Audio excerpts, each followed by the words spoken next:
여러분 안녕하십니까.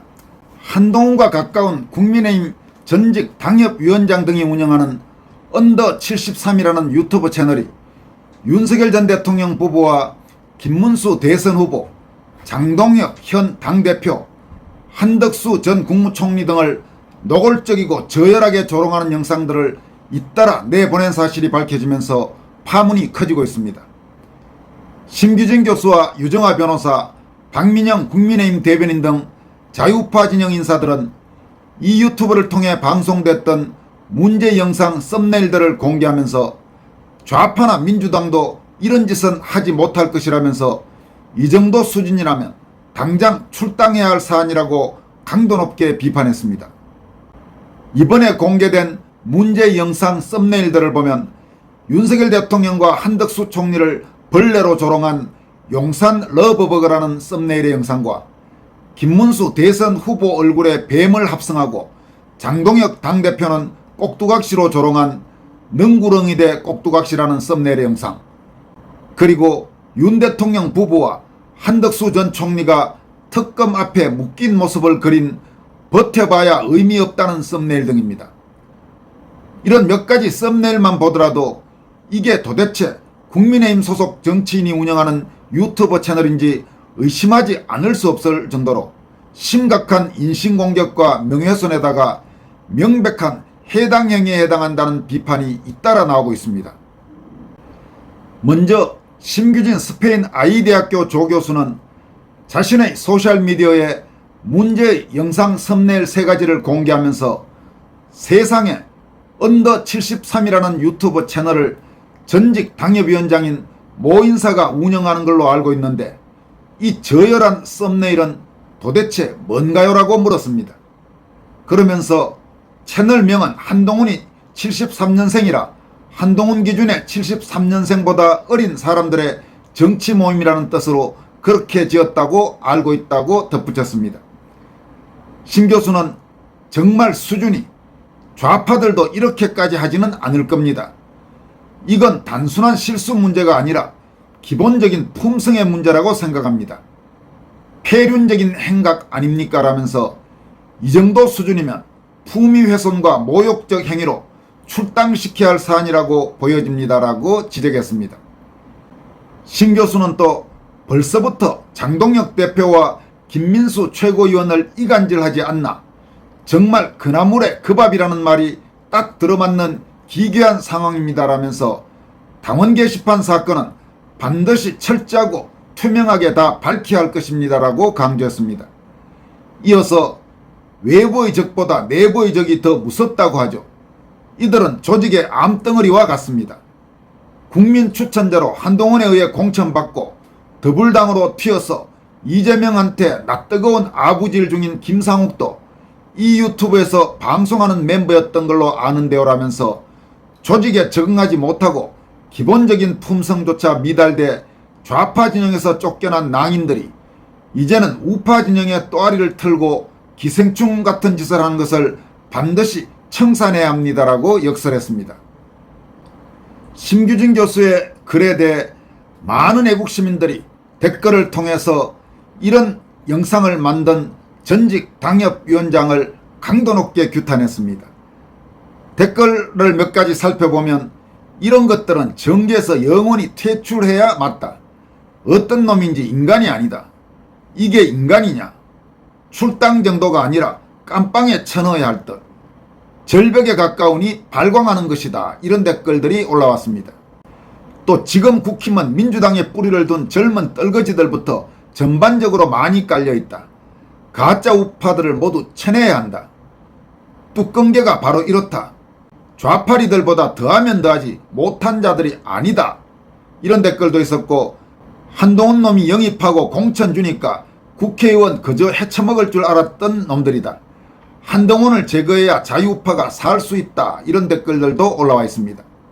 또 한가발 추종자들 반드시 퇴출해야 당과 나라가 제대로 운영될 것이다. 이런 거 당원들과 중진들께 보여줘야 한다. 이런 짓 하는 거 모르는 분들이 너무 많다. 이런 인간 당협위원장이라면 당장 출당시켜라. 이걸 보고 잡놈이라고 하는 거다. 도대체 인간 말종 한동훈을 지지하고 따르는 것을 뭐라고 말할 자격은 없으나 그래도 사람이 인간이라면 지켜야 할 선이 있는데도 불구하고 이게 뭐 하자는 건가? 좋은 말로 할 때 당장 그만두고 좌파 꼴통 앞잡이 내로남불의 극치를 보여주는 범죄 집단 민주당으로 가는 게 정답일 것이다 라는 댓글도 올라와 있습니다. 행동하는 자유시민 상임대표인 유정아 변호사도 관련 영상 썸네일들을 올리면서 문제를 제기했습니다. 유정아 변호사는 문제의 이 언더 73 유튜브 채널의 운영자가 박상수 국민의힘 인천 서구갑 당협위원장이라고 말하면서 정말 하는 짓이나 생각이 정말 더럽다고 질타했습니다. 지금 유정아 변호사는 박상수를 국민의힘 인천 서구갑 당협위원장이라고 그렇게 자신의 소셜미디어 게시글을 통해서 밝혔는데 지금 확인해보니까 박상수는 올해 5월에 당협위원장을 물러난 것으로 지금 그렇게 되어 있습니다. 그리고 이 문제 유튜브 채널이 박상수가 운영하는 채널인지는 확실히 확인은 안 되고 있는데 지금 여러 사람들이 박상수가 운영하고 있다고 밝히고 있고 유정아 변호사도 박상수를 운영자로 지목하고 있습니다. 유 변호사는 이어서 아무리 기본 마인드가 미개해도 그렇지 국민을 대표하겠다는 정치인이 이리 저속하고 유치한 발상에 매달린다는 것은 스스로 정치인의 자격이 없음을 드러내는 것과 다름없다. 당협위원장은 지역과 국민을 위해 봉사하는 자리이지 유튜브에서 정치인을 흉내내며 조롱을 일삼는 자리가 아니지 않은가라고 규탄했습니다. 유 변호사는 또 국힘은 이런 인물이 공당의 당협위원장 자리를 차지하고 있다는 사실 자체가 당의 수치임을 직시해야 한다. 정치는 진지함과 책임 위에 서야 하는데 특정 계파에만 집착해서 저급한 조롱과 혐오를 정치로 착각하는 사람이 당협위원장까지 차지하는 순간 그 정당은 더 이상 국민에게 희망을 줄 수 없다라면서 게다가 변호사라고 변호사 기본이 안 되어 있다.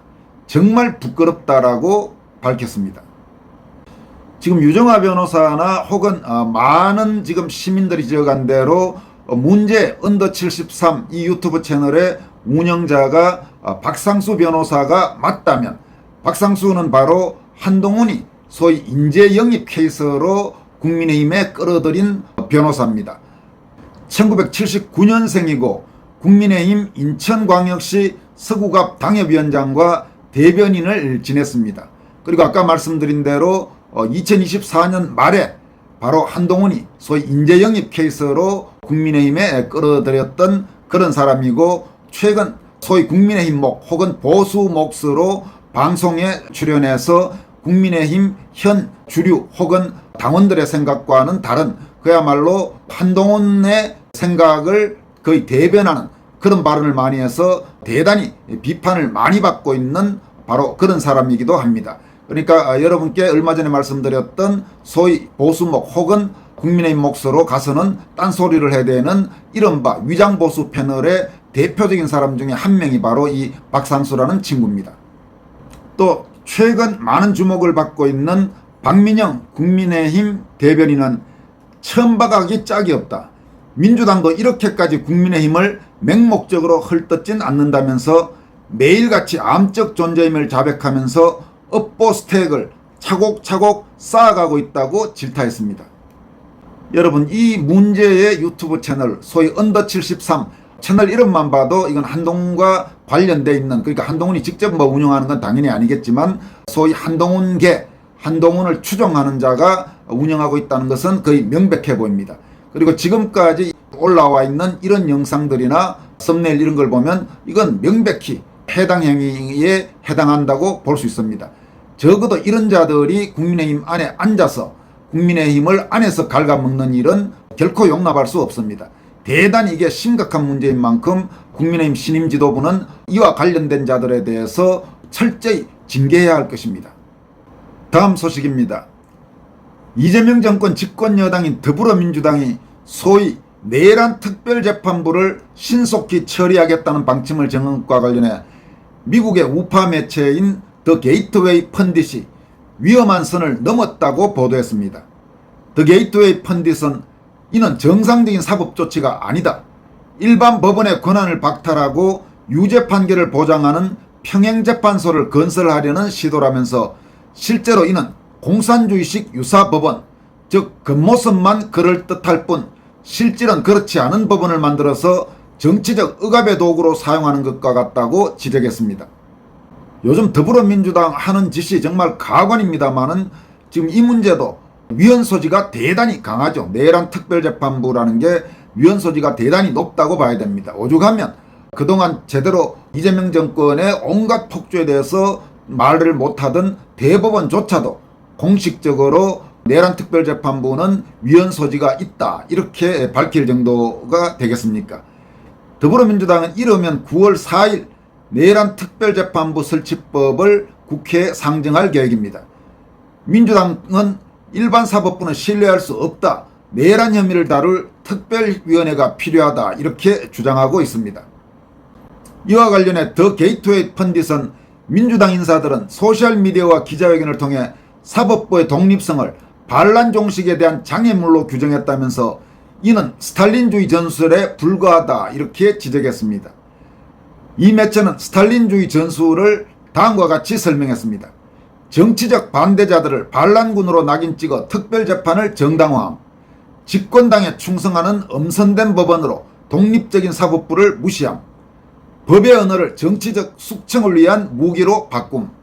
그러면서 이 매체는 20세기 공산주의 인민법원은 바로 이런 방식으로 운영됐다면서 사법 형태를 흉내내면서 정치적 도구로 활용했는데 더불어민주당은 이제 한국에서 이런 방식을 재현하려 하고 있다. 이는 삼권분립과 법치주의에 대한 직접적인 공격이라고 지적했습니다. 이 매체의 설립자 겸 편집장인 짐 호프트는 이는 정의가 아니다.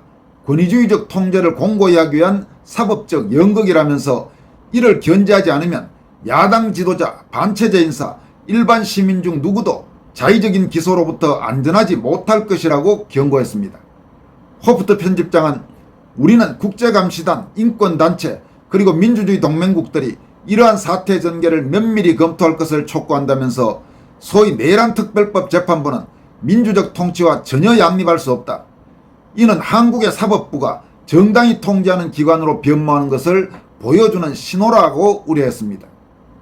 더 게이트웨이 펀딧은 공화당 내 주류 세력으로 부상한 소위 마가층을 대변하는 언론 매체입니다. 이 매체는 최근 이재명의 미국 방문을 계기로 한국 문제에 관심을 보이고 있으며 특히 이재명 정권이 친중 좌파 정권이라는 점을 지적하면서 경계의 목소리를 내고 있습니다. 지금까지 권순할TV였습니다. 여러분 고맙습니다.